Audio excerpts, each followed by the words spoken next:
Hello and welcome. I'm Amana Salas. I'm Julianna Ormond. Yes, and together we are chopping it up, having a conversation about what we're seeing in our society and in our community.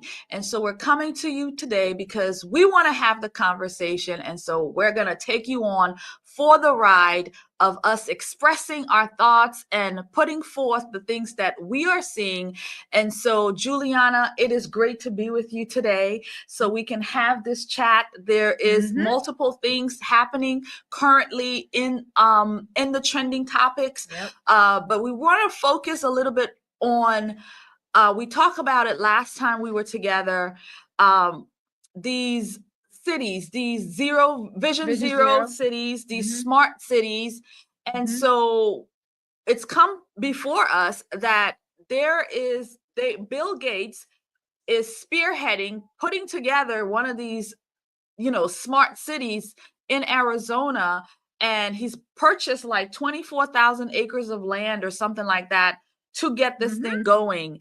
And so later on, we're going to show you a video with them explaining a little bit more about what that looks like, what that vision is, and how they're going to bring that about.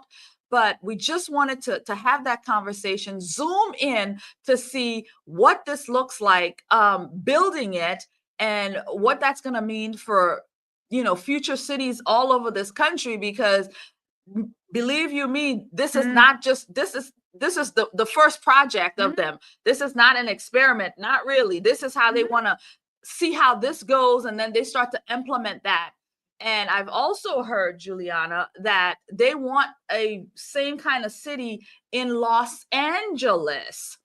So with the current destruction of Los Angeles, that would leave the place wide open to produce such a thing. What do you think? Oh, I'm just very at some point, I think America's woken up. Like, we see the agenda and what's happening, because what people are saying, politicians are saying, is not equaling what we're seeing on the streets. So I was at the salon, like I said last week, having conversations talking about Vision Zero, and people were like, "What's that?" Yeah. When I'm having conversations just generally out and about at the grocery store and nobody understands what's going on in our communities, I'm like, okay, because we're not the ones that are spearheading what's going on in our communities, right? Yeah. It's the Bill Gates, it's the big money that is, it's big pharma that's determining what's happening here locally. Yeah. When did we lose control over what's going on in our backyard? This is our country. We've got somebody dictating to us, one person dictating to us what's going to happen. Yeah. Yeah. I didn't vote for this. I know that you didn't vote for this. Did you guys vote for this? Did you even know what it was? Right. If we don't even know what it is, how is it that it's being implemented against us? And I say against us because we didn't vote for it. And if there are those of us that are against it, then it's against our will of what's happening here today. And I think that, Ramani and I came together because we were like, okay, so if I'm talking about this thing called Vision Zero, Manya's going, oh my gosh, I've never heard about this before. Right. Most people haven't. So we said, you know what, we need to start really talking about it and getting it out there. And that's called flooding the zone in a marketing term.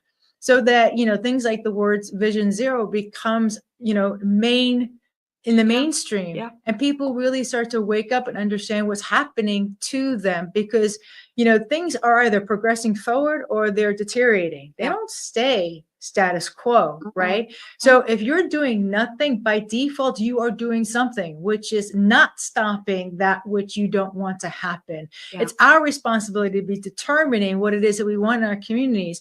But if we're not, giving voice to it, if we're so busy with life and things that are happening around us, and we're saying, oh, we should be getting politically involved, and like, who cares? And what does it matter to show up to the different meetings? It does matter, because people around you are creating the laws and the culture that you're now going to have to live in. Your children are going to have to live in. And unless you're doing something about it, you're going to get what you get. Yeah. Yeah. Right. You're absolutely right. Getting involved is, we can't say it enough. getting involved is the key, because you have to be educated. You have to know what's happening around. You have to know what your elected officials are doing behind your back. Like, they do that, and you think, oh, they have my best interest at heart. Oh, I voted for them, so therefore they're going to do what I want. And that's not necessarily the case. A lot of times look, I'm hot. God, I'm sweating. Sorry. A lot of times I'm like a fool. I'm a mess. Getting on. I'm so hot. Because it's cold. You know, I got jackets and coats and scarves and everything on, and then this hair, and now I'm really falling apart. My ear thing fall out. But yeah, our local leaders, we're like, we put them into office and we don't know what they're doing, because we say, okay, we put you in because we want you to represent us. You have our best interest at heart. We're going to trust you with our life. We're going to trust you with our family. We're going to trust you to do these things. And at the end of the day, all they're doing is they're getting the bag. They selling you out to whoever. They're selling you out to the lobbyists. They're selling you out to whoever so that they can get themselves a nice bag at the end of the day. And it's so sad, but this is the actual truth. Look at our Congress people. They go in there, they're in there for 40 years, or they go in there and they go in with, like, let's take an AOC, for example, who went in there. She's what I read earlier, bartender. And now she's a millionaire. $174,000 a year is what they pay. Even if she saved every penny, she still wouldn't be a millionaire. Right? So at the end of the day, what we're seeing is that everything's being driven by money, right? So I keep telling people that we've got Trump, right? Either the globalists and the money are going to pull him in one direction, or we, the people, are going to pull him in the other direction. It's one or the other, right? I was with Dr. Latipo, and he said in a meeting, he was like, I need people to tell me what they're thinking and what they're feeling and what they're wanting. The same holds true for Trump and everybody else. Like, if we're saying, if we're not saying, I should say, right? If we're not talking, somebody else is talking. Yes. Somebody else is showing up with the money and with the plan and with the strategy. People want to talk about the Heritage Foundation and what they did with, the Project 2025, and they want to poo-poo it. But you know what? They spent 2 years and they had what I think was 2,000 people ready to be hired. Like, they spent all this time and all these resources to be prepared so that their voices are being heard, and what they wanted to see happened. I applaud them for doing that, because we, the people, are sitting back and we're not doing that. We didn't know the Heritage Foundation was doing that. We didn't know that there was a Project 2025 until all of a sudden, that people wanted to push back on it, because even the Republican Party is pro-choice and not even pro-life anymore. So the church is like losing some stance at this point, but we've lost the stance because we, the church, have abdicated our role. It's time for us and our voices to be heard. Yeah. Because they're not loud. We're not loud. They are very loud. And I'm glad you bring up Project 25. That is something I do want us to cover. I do have that booklet. I still haven't gotten through it. But what I know about Project 2025, I have no problems with it. None. I think it's a great document, and it's a great plan, because how I see it, it is preserving the family. What's wrong with preserving the family? We've become the enemy. Like the conservative, the way that we've always been, the culture of the United States, where we were raised into. I remember when everything was so prideful. Everything was like made in America, made in the USA. Yay, yay, yay. Family, love, hot dogs, hamburgers. You know what I'm saying?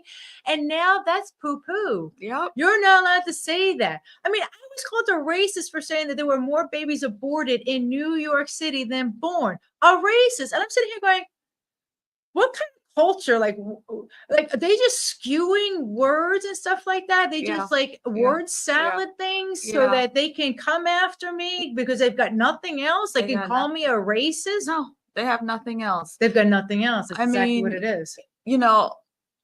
Bringing this up right now, talking about saving babies, we'll just jump into March for Life. That's what's happening today. Today is March for Life. And we actually have friends up. Irene Sandler and her husband went up. Nice. They're there right now. I was looking in the crowd like to see people I know.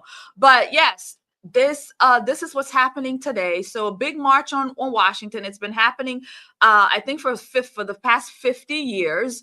And during that time, no president has ever taken an interest in March for Life, has ever done anything with that. But guess what? We have a president now that actually participated in that program today. And that president is our newly elected Donald J. Trump, who participated in that, had a beautiful speech about preserving life, preserving babies. And he's actually taking it a step further. I don't know if you know, I don't know the lingo of what he's done, but there is something that he's put forth that if, you know, a baby survives a botched abortion, and that baby, that life is crying, it's just like right here in front of you on the table, that doctor have to save that child's life. That doctor has to perform life-saving whatever to save that life. So before they'd say, well, you know, you could just let it die. Like, you know, okay, whatever. But no, we have a president that's saying, no, that's a life. That's a human. That is a citizen. That is an American citizen, born here, American citizen, laying on that table. And you as a doctor have the obligation to serve and protect that life. And so, you know, we had J.D. Vance also spoke at March for Life, and our governor, Ron DeSantis, went to D.C. just for that. So that tells you a lot, that we have really strong conservative men who does appreciate life. You know, I understand, you know, being pro-life, and there's a lot of nuances. There's a lot that goes with it, but, you know, just to see that these three were together there to present and talk about life, and legislation coming from the president, you know, to do that, I think it's great. So yes, and I appreciate everything that Amana just said. I do want to say this though, okay? I want to make it very clear to the church. The Republican Party changed their stance. They are no longer pro-life, they are pro-choice. Trump is pro-choice. He is not pro-life. He's not crazy where, like the left, where they're like, okay, abortion up till, 9 months. No, Trump is not like that. Trump is your typical New Yorker. I'm a New Yorker. This is how I was raised. This is how I was, taught to believe. And we New Yorkers believe that you can have an abortion through the first trimester. You are not allowed to have an abortion, though, in the second trimester. And that's the laws that he's going to be wanting to make. He wants us to be able to be a pro-choice country, and I can appreciate that. I really can. But as a Christian, I don't I'm pro-life, right? Yeah. Okay. So having said that, the fact that at least he's taking the stance of, you can't be so totally far left that you think that we can just eliminate believing that, conception doesn't happen, and that, at the third trimester, every doctor will tell you, the OBs will all tell you, we may need to, have the baby be born, but we don't need to abort a baby in the third trimester. And then I appreciate Trump for him, taking the stance that I know that he won't do that. Yeah. At least he's a little level-headed about all of that. Yeah. So. Yeah. And I agree, life is life. It all started, with the clump of cell. It started with the egg. Life begins at conception. No matter that, a little seedling, a little, how are you going to grow a plant? A little seed is where it starts, and it becomes this big thing. That's how I started. I started as a little seed. You started as a seed. We all started as a seed. So for people to say, you know what, you're not a life because, you're only a week old, or you're only 6 weeks old, no, life does begin at conception. And I hope that, with the turn of Roe v. Wade and how that's worked out, and, with the president, the way that they're looking at things now, we're moving forward. I think we're doing better than where we were. I mean, we're a lot better than where we were. We have to just kind of give that, because even with this past election, with Amendment 4, making abortion, God, what would it would have done so much, but we defeated that. And President barely. I mean, it was prayers that got us through. But it was great to see Governor DeSantis go to work for that. He did a lot. He brought the doctors together. I mean, he did well. Yeah, he and did. I commend him for that. But I still believe, life is at conception. And so there's more work to do. As the left like to say, there's more work to do. Well, we've lost ground. The right side has lost ground. The left side has, gained ground, a lot of grounds, which means that, fathers lost territory, and that's our responsibility. That falls on us. So, I mean, look what happened at the National Prayer Service for Trump. Listen. She's like, listen. There was crackpot. She's cray cray. She's cray cray. So I didn't watch the whole thing. I didn't watch it. And so when the conversation started coming up, I'm like, what is this about this woman bishop? I'm like, a woman bishop? Like, what is that?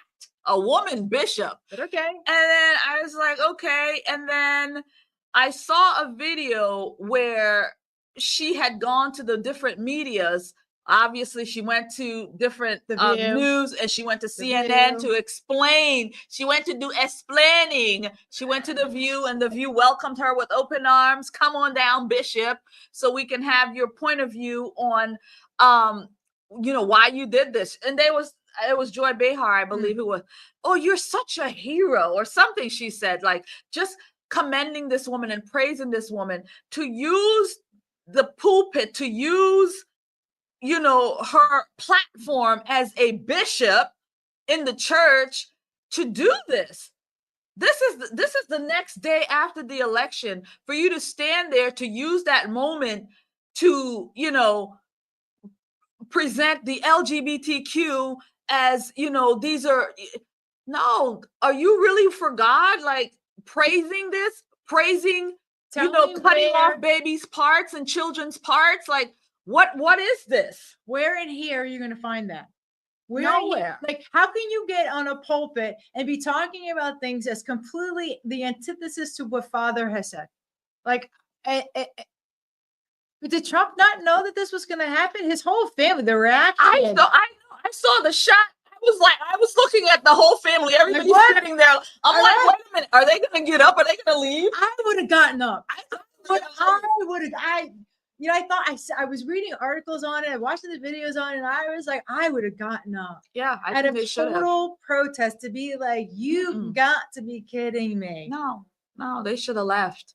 Oh, they sat there and took it. Let's go. Everybody, we're moving. We're leaving. No, we're not going to sit here and be spoken to in this manner. No. What God are you serving? Not ours.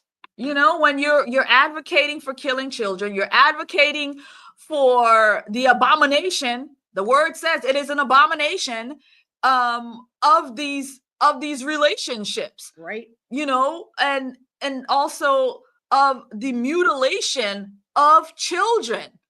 I mean, you're an adult. You want to cut off your tatas? You going to do that. You want to cut off your penis? You're going to do that. But you're an adult. You can do that. But don't tell me 5-year-old little JoJo can go and cut off his penis because he want to be little Jolene. It's not happening.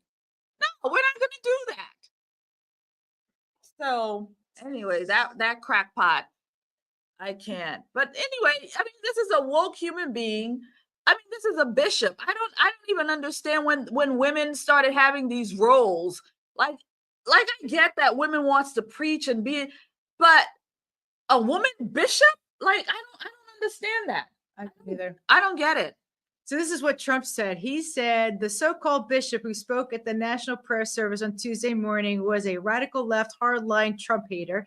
She brought her church into the world of politics in a very ungracious way, Trump wrote, adding that her service was uninspiring, nasty in tone, and not compelling or smart. So she kept saying, can you just show us some mercy? And I was thinking, going, Trump held an LGBTQ flag once upon a time back in 2016. He's pro,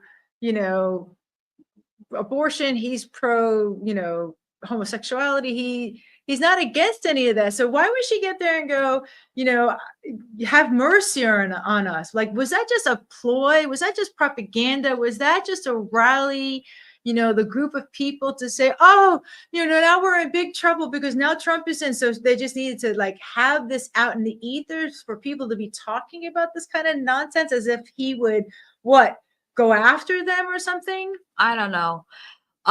But one thing I have seen with the, during the inauguration, President Trump said he reaffirmed the scientific fact that there are only two genders. Again, we're not being hateful here. We're not hating on anybody. We're just saying that there's only two genders.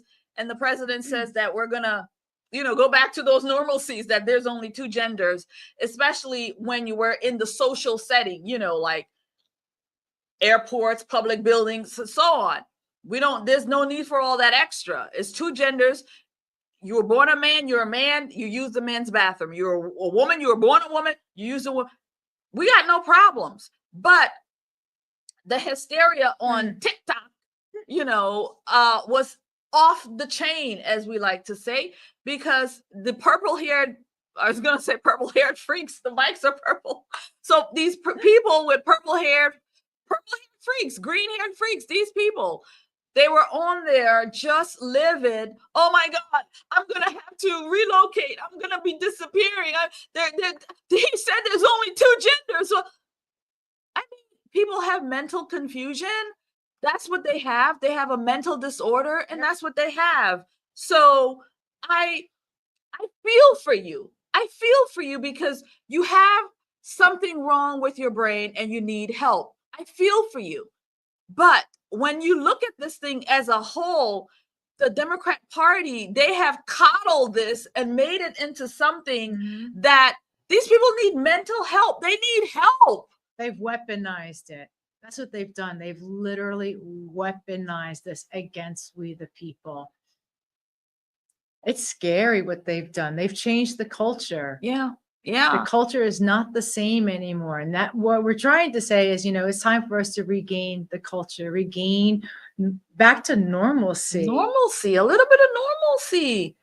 You know, I was raised in Brooklyn, when there was a transgender that came into the public bathroom, the women's bathroom, like we other women, we kind of would acknowledge the fact that it was a transgender, but we didn't say anything because there was no threat to a man coming in dressed as a woman, using the bathroom, because it was just a transgender guy. And it was one of those, they don't want us anyway. They're gay, right? So if they come into the bathroom, like we never felt threatened. So I'm talking about, when I was in my teens, 20s, 30s, I never felt threatened. But now this weaponization of this, set of people where now you've got crazy men who are going, oh, I'm a psychopath and I want to be able to rape women or kill women or whatever, right? So I'm going to dress up as a transgender so that I can go into their women's prisons, or I can, join and go into their bathrooms and, prey on them. And I can, be in the Olympics or in boxing, and I can get the awards that I want, and I can beat up on the women to get what it is that I want. Yeah. I mean, at what point do the women stand up and go, this is a war against us? Yeah. I feel so violated, like culturally, this is like crimes against humanity. I mean, because they're coming against what makes me a female, what father made me to be. Yeah. And also you're degrading me to, well, if you've got the right parts, then you're a woman. But my parts makes me a woman. I'm sorry. Everything about who I am is what makes me a woman. How I love children. I mean, everything that I do, I'm special in who I am because I am a female. I'm different than a man. Yes. Like I got Aiden, right? My 2-year-old grandson, and I'm loving on him and stuff like that. But when it comes down to, okay, it's time to go to bed, or it's, I'm trying to put my foot down, but I'm grandma, grandpa's got to come in and say, Aiden.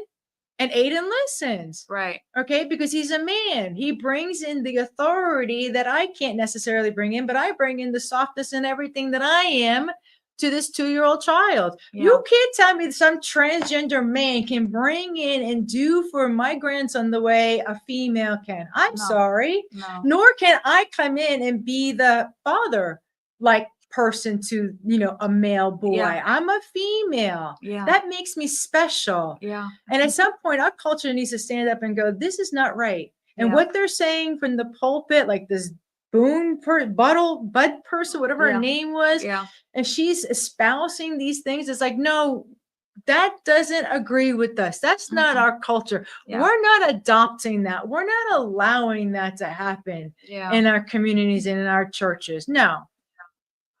I remember when we were together, like 2 Christmases ago, we were talking and you brought up the thought of, the men in women's bathroom when you were growing up. Mhm. And I took that and I ran with it and I made a video and I made a video about it. And in the video, my points were, we get that because I've seen transgenders when I was growing. We didn't call them transgenders. They were transsexuals. It's what we call them. Or transvestite. Yes, transvestite. Transvestite is what we call them. So yeah, in the neighborhood, we saw them. Oh yeah, that's just a dude in a dress. That's that's him. He's got mental issues, but that's him. But my point now is, when we were doing that, allowing them in our spaces, and you know how the saying goes, you give them the finger, right? Give them an inch, we give them an inch and they take more. They took, we were, okay, you're in our bathroom, you're not gonna hurt us, all right, you do your business, we're not gonna bother with you. But they've become emboldened even more as time progressed. And as you said, now, because now society is saying, yes, we welcome this. Yes, this is okay. Now they want to not just, step into our bathroom just to use it while they're out here in the social space, but now they want to take over. They're attempting to take over our spaces, remove us. And when we look in the society, when we see this, we see, and we look at, and I made another video. Find me on the Conservative Poet. You'll find me there.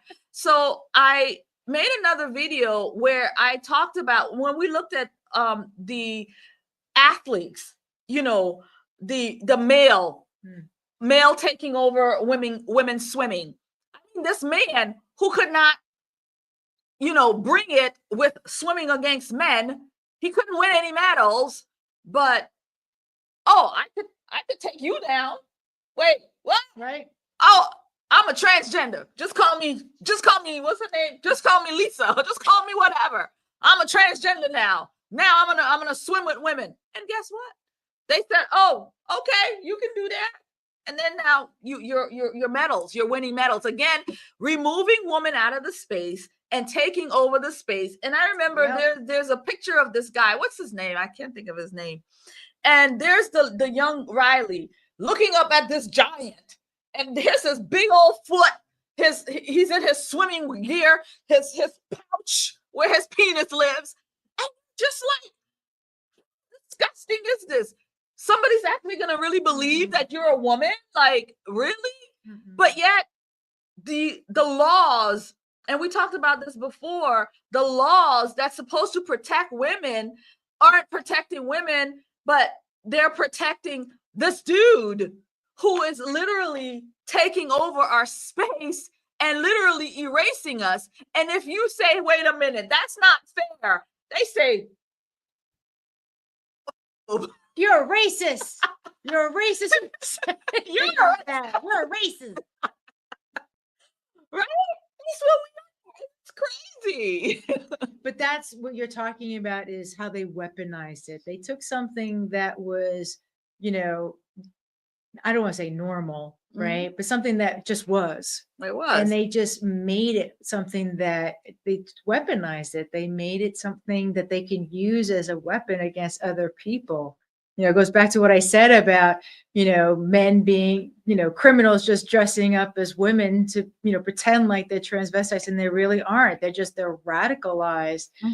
And But even look at like the gun laws. They Mhm. want to do the red flag gun laws, and Mhm. if you take away guns, you're taking them away from women. Mhm. You know, because if my husband was to come at me, a guy his size, I could never defend myself. Right. You Right. know, so as far as I'm concerned, you know, you want to take away my right to have a weapon, you know, Mhm. you're hurting the females. You're not Mhm. hurting the males. Mhm. When you look at what society's been doing, the cultural abuse that's been going on, Mhm. it's just that. It's cultural abuse. And you start seeing how it's being weaponized to be able to hurt people. Yeah. You So, know, there's a lot, and I think of the young girl in Virginia who was assaulted in school in the girls' bathroom. A boy wearing a skirt. You know, the school allowed boys to go into girls' bathrooms, and this young girl, I think she was, I don't know how old, like she was, I don't know, maybe 15 or so, and she was in the restroom using the bathroom. You know, and this boy wearing a skirt or dress or whatever went in there, you know, but again, because of his mental illness and the school allowed it, he assaulted this girl. And, you know, he violated her in the worst way. yeah. In these women's spaces, these spaces are where we are able to be girls. We're able, because we know you can't, you know, hurt me in this way. Right. But if there's a boy in there, then again, you know, because of the way we are, you know, we're shy girls, we're shy women. We're, you know, when we're together, we're just women. But when a man walks in the room, that whole dynamic changes. But when a mentally ill person walks in the room, pretends to be a girl, and you're in here vulnerable, and this person attacks you, you know. But this is what's happening all over. Yep. And so, and I say it like, where are the feminists? The women who are supposed to stand up for other women, like these celebrities, these celebrity athletes. Why aren't they standing up for, you know, somebody like Riley Gaines in the athlete space? Where's Serena Williams to come out here and say, I stand with girls? Where's Venus Williams? Where is, you know, who else? All of them. All of them. All of them. Literally all of them. To come out here and say, you know what? I'm a woman with women. Oh no, they ain't coming out here to do that. No, they rather stand with the man who violates the woman, who takes away from the woman. They rather stand with that guy. Why? Because it's why? I don't know. Why do they do that? Money. I think everything really comes down to money. They have no spine, no backbone. They're cowards. So let's talk about something awesome. Let's talk about how we've got a bunch of people that were pardoned who were arrested by the Biden administration. Yay! Right? That Trump finally released. So I'm going to read this because I love Beverly B.D. Williams. She's fabulous. Yes. But anyway, days before Trump inaugurated, lawyers with the Thomas More Society sent a letter to Trump urging him to pardon 21 pro-life activists facing federal charges under the Biden administration. Those activists are Joan. I'm going to read all of their names. Oh, man. Okay. I'm going to read all of their names. You know why I'm reading all of their names? Because I have so much respect for all these people that have endured and gone through what they've gone through. They stood up for something that meant something so much to them. Yeah. And the system, which was criminalized against them, I mean, none of these people should have been in jail. None of these people. None. And they deserve our respect because you know what? It could have been you and it could have been me, right? If we were standing up and taking a stance on what was important for our society, to these people, we owe them. Like all the J6ers, right? Yeah. We owe them for what they did. Yeah. Okay, so we thank you. Right? Yes. John Bell, Coleman Boyd, Joel Curry, Jonathan Darnell, Eva Edel, Chester Gallagher, William Goodman, Dennis Green, Lauren Handy, Paulette Harlow, John Hinshaw, Heather Idoni, Jean Marshall, Father Fetus Muskinsky. I apologize. I probably ruined your name. Justin Phillips, Paul Place, Paul Vaughn, Betty Beatty Williams. Yay! Calvin Zastro, Eva Zastro, and James Zastro. Today, freedom rings in our nation. Thomas More Society Senior counsel Steve Crampton remarked the heroic, peaceful pro-lifers unjustly imprisoned by the Biden-adjusted administration will now be freed and able to return home to their families, eat a family meal, and enjoy the freedom that should have never been taken from them in the first place. Oh, ladies and gentlemen, okay, if they can come after these people like that, I mean, at what point do we say this is criminal? Criminal.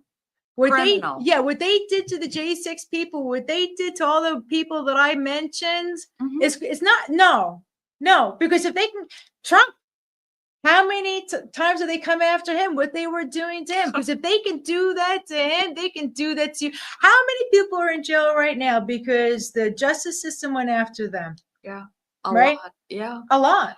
I'm just, really, really ecstatic that the J6ers have been freed because, I'm just really grateful that they were freed because it could have gone, and they've been in there, some of them, all of these years, these 4 years, 3 years. I can't even imagine. When I tell you God is good, he preserved me from that experience. Thank you, God. He saved me. He kept me from having to experience that. And so I say to all of the J6ers, thank you. You were there, right? I was there. See? Yeah. Wow. That's personal, huh? And I tell you, man, it was, thank you, God, for Trump. Right? That's all I got. So RC and I wrote the Watchman Action Workbook Curriculum. And the reason why we wrote that was because we, the people, need to get organized and do the things that we're capable of doing, right? I always say when Jesus Christ was walking the earth, the people were taking care of the people, not the government taking care of the people. But we've been so disempowered. But now we're at the point where, the RC and Juliannas and the Amanas are all standing up and doing our part and being able to say, no, we're taking back the culture and we're taking back America. So RC and I wrote the Watchman Action Workbook so that we can all organize. We would like to talk to you guys more about Watchman Action and what we can do to be able to come into churches, organizations. We're going to be doing things online. We even have a community that we've created on the Circle platform so that we can all have conversations about these things, so that we can all learn about what it is that we can do, so we can find like-minded people so that we can do the thing that we are best at being able to do, so that we could take over the culture, we could take over the narrative, we can say, no, this is our country. What are we going to do for our country? Yeah. Okay. Yeah. I want to empower everybody out there that if you have any kind of skills whatsoever, right, that you come and join us and that we have conversations and we start talking about what different tools are out there. What books do you need to read? Who do we need to connect you with so that we as a community of people can do the things that we're capable of doing? And I'm really excited about being able to bring, the Watchman Action Workbook out to the public so that we can get moving as a community of people. Well, that's wonderful. And I commend you, Julianna, for what you're doing, your book that you labored over and produced a product, that people could actually, a tangible product that people can actually pick up and see, what actions can be taken. Because when we say, get involved in your community, there's so many things that you can do, and then but there's sometimes it's overwhelming and sometimes you just don't even know. But this is a great way to just simply start. And I would encourage you all, if this is something you want to do, if you want to see change, if you don't want your city to become something like a Vision Zero, you need to look at this. And so now we're going to take you into that video so we can have you see what Bill Gates has been up to in Arizona, and just so we can understand a little bit more about what this Vision Zero is and what it's all about. So we'll put it on. Which one do you want first? Yeah, that's good. That one.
Mm.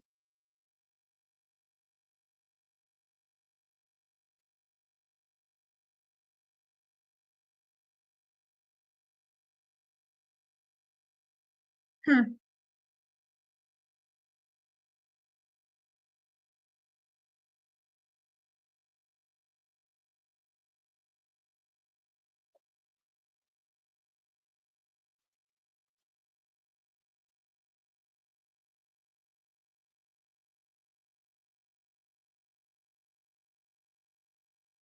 Hmm.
Wow. That was scary. Yeah. That was Remove it. Yeah, remove. Yeah. that So was there you really have it. scary. Yeah. Yeah, that's it out there in the desert. And you know what comes to mind when they're talking about the water shortage, like it's already having issues with water. And I'm thinking, okay, what are they going to do with that? Because fires, like we just saw in California, Mhm. like that comes to mind on, how this project goes on. But I mean, this is an experiment. This billionaire, this 1%, right? And then they showed three other billionaires who are contemplating the same project. Which billionaire is going to build us this prison first? Which billionaire is going to do it first? Looks like um Bill Gates has a hand up, right? I mean, it's crazy. It's scary. And we're sitting in areas that is not being developed from scratch, which is what those billionaires were doing, but they're modifying the areas that we're living in, which is the Vision Zero. Mhm. And Trump said at one point during his inauguration, he talked about, making our communities safe. Mhm. You know, I picked up on that. And I'm like, make our cities, our communities safe. I think that's a pretty interesting, little phrase of words that you use there as we're dealing with Vision Zero. As I have a House Rep Bankson in my neighborhood of Apopka that's talking about those little helicopter things that were flying around the video that you saw, right? Yeah. You're going to be able to sit in there. You're going to be able to be transported. And now we're going to talk about the water. So I was involved in a project that we wanted to do in Arizona. Obviously, the water was an issue. So we said, you know what? We're not going to do the water thing. But you know what? He obviously has enough money and he's got the backing of, maybe the president. I don't know. He's got money that's coming from the government. I don't know. Because I know that Bill Gates has been, in conversations with Trump. So what is that all about? I don't know. I don't know. I don't know either. But I think when President Trump talked about making our cities safe again, I don't think he was referring to the Vision Zero kind of safe that they're talking about. I think he was really more talking about, um, you know, criminals running rampant and that aspect and making the country, you know, safer with crime. I think that's really where he was with that. But Bill Gates is, you know, a billionaire. He has the money, you know, and of course he could probably get more of his billionaire friends to come in. And yeah, I don't think the money's going to be an issue for them to figure out what. No, they have the money.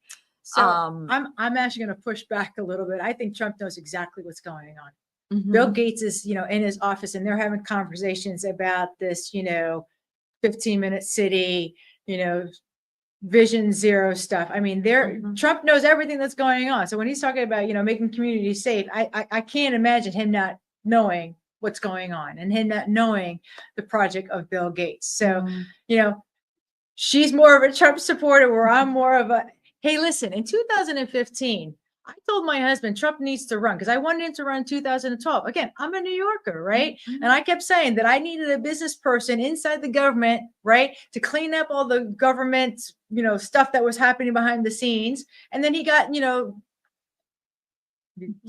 I know I get so upset because I wanted him to be. I kept saying to everybody, he's not an international tycoon. If America goes down, he goes down with it because his business is here, not international. And that's the reason why in 2015, I was doing the whole, I hope he runs. And then when he ran, you know, 2016, like my husband was like, you're crazy. And I'm like, no, because we needed a business person to go in there and clean up the mucky muck. Right. You know, even Grant Malloy is a business person. He went in there and started cleaning up the mucky muck. And he did that for the first 4 years, but he had all the swamp around him. Right. And that's why I keep saying, you know, if Trump is in the middle between the globalists on one side and us on the other side, we need to be loud enough, right, and bring enough resources and how-tos and standing up for what it is that we want.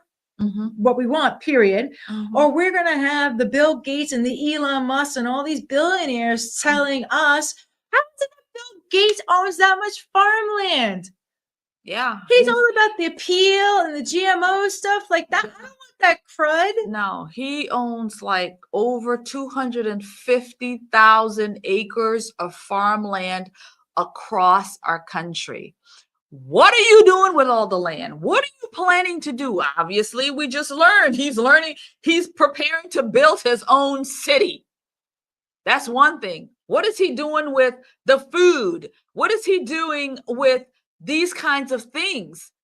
So yeah, because he's you know, he does experiments. Let's be honest. He's been doing work in Africa, philanthropy work. Okay, he's been doing philanthropy work on the free folks in Africa.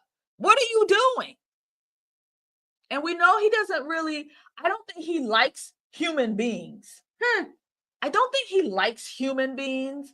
I think he wants to make things smaller in reference to we, the human being. What, get us down to the 500 million? Yeah. Shrink it. Shrink us. Shrink the population. Shrink we the people. What about no more births? What about the mRNA shot for cancer that Gates is coming out with? Have you heard about that? Isn't that already out? Isn't that the current jab? No, they're a different one. They're working on a jab just for cancer. And as if I didn't let you touch me with that. When I see a needle, I see a gun. And I had somebody say to me, it's actually worse than a gun because there are people that took the needle that are so debilitated right now that wish they were dead. Yeah. Yeah. Thank God I didn't take that needle. Yeah. But man, what are they up to? What are the billionaires up to? That's the point. That's the point. Everybody needs to be going, what are they up to? This doesn't make any sense. Okay. Start connecting the dots. Chemtrails, the appeal, Bill Gates and his mRNA shot. Now he's got all this land. He's hanging out with Trump. What is going on? Does Trump understand what's going on? Is his counselors around him showing him what's going on? I don't know. I don't know either. Did you need to show the second video? No, it's pretty much the same thing, just explaining what a Vision Zero is and what a smart city is. So we essentially got it. Yeah. So I don't know, friends. I feel exhausted. Are you exhausted? Like, I want to do these conversations with you on Friday, because I think it's really good that we're having these conversations. But even after last Friday, like, half of me was just exhausted, thinking, I can't believe that we're going through these things. I can't believe that we have to have these kind of conversations. And then the other half of me is all like riled up, going, oh my God, like, how do we get out there? Rah, rah, rah. What do we need to do next? Right. Yeah. But yeah, I just sit here and I just go, I'm just so confused. I'm confused with what they're doing. I'm confused with how people are reacting to it or not reacting to it. I mean, when we look at the society, people are just going about their business. They're not paying attention to anything. People have so much problems and issues, they're not paying attention. And I used to be one of those people.